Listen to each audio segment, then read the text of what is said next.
Très bien, eh bien notre émission s'arrête ici. Je vous remercie, Président Asselineau, et à la semaine prochaine pour l'entretien d'actualité. Oui, mais je vais quand même dire un mot. D'abord, je voudrais vous remercier à toutes et à tous d'avoir été nombreux à assister à ce direct. On a fait exceptionnellement plus long, mais finalement, il y avait beaucoup de questions. Donc, pourquoi se priver de répondre aux questions de tous ceux qui souhaitent avoir des réponses? Deuxièmement, je suis toujours un peu entre le marteau et l'enclume, à la fois pour répondre au maximum de questions, pas faire des réponses trop longues, mais aussi des questions qui soient précises, pour montrer quand même que moi j'ai réfléchi aux choses, que j'essaie de connaître les dossiers dans le maximum de cas. Et puis d'abord c'est de la courtoisie, me semble-t-il. Moi je suis quelqu'un de courtois et de l'intérêt que je porte à mes compatriotes quand ils me posent des questions, de leur répondre avec le maximum de précision. La troisième chose, c'est que, comme vous l'avez vu, c'est quand même assez intéressant, c'est qu'il y a 2-3 questions qui ont donné à réfléchir, et il y en a quelques-unes. Je parlais notamment de la commission culture, la personne qui a posé des questions sur monuments historiques et patrimoine, et je lui suggère, ou je sais pas si c'est un homme ou une femme, qui nous écrivent, et si ça l'intéresse, de faire partie de cette prochaine commission. On va reprendre quelques questions, et ça peut nous donner de très bonnes idées pour enrichir notre programme.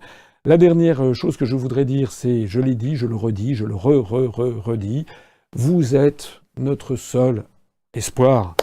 Le peuple français, moi je ne repose que sur le peuple français. C'est pour ça qu'il faut adhérer.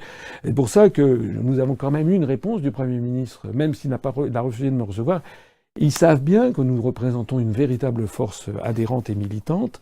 Les médias savent bien qu'ils ne peuvent pas nous faire taire complètement parce que nous sommes en train de les court-circuiter. On connaît des affiches partout et on en mettra des millions, s'il en faut, des affiches, tant qu'on ne nous donnera pas la parole. Mais pour ça, il faut qu'on soit nombreux en nombre d'adhérents, en nombre de donateurs et aussi, bien sûr, que l'on soit nombreux en nombre de militants.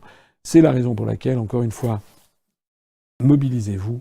Rejoignez notre mouvement. Je vois beaucoup de gens en ce moment dans la rue, dans des restaurants, des gens qui m'abordent, etc. Énormément de gens qui me reconnaissent, qui me disent c'est formidable, continuez, j'ai pas voté pour vous, je le regrette, ça sera pour la prochaine fois. Et je leur dis mais est-ce que vous avez adhéré à l'UPR? Ils disent ah ben non, j'hésite, vous comprenez, j'ai jamais adhéré à un parti politique. Mais justement, l'UPR s'adresse à toutes celles et à tous ceux qui en avaient marre de la politique, qui étaient désespérés, tous ceux qui croyaient trouver un refuge dans l'abstention, mais l'abstention c'est un faux remède, c'est avec l'abstention qu'on a eu Macron. Tous ceux-là, toutes celles et tous ceux qui ne croyaient plus en la politique, maintenant ils peuvent de nouveau croire en la politique. Adhérez, venez adhérer, faites adhérer à l'Union populaire républicaine. Je vous remercie de votre attention. Vive la République et vive la France. Retrouvez nos analyses, nos propositions, adhérez ou faites un don sur upr.fr. Retrouvez-nous aussi sur Facebook pour partager des idées et participer au direct. Twitter pour suivre les réactions de François Asselineau au jour le jour. YouTube pour ne rater aucune de nos vidéos. Pour nous aider à rétablir la démocratie, poussez-nous, abonnez-vous, partagez.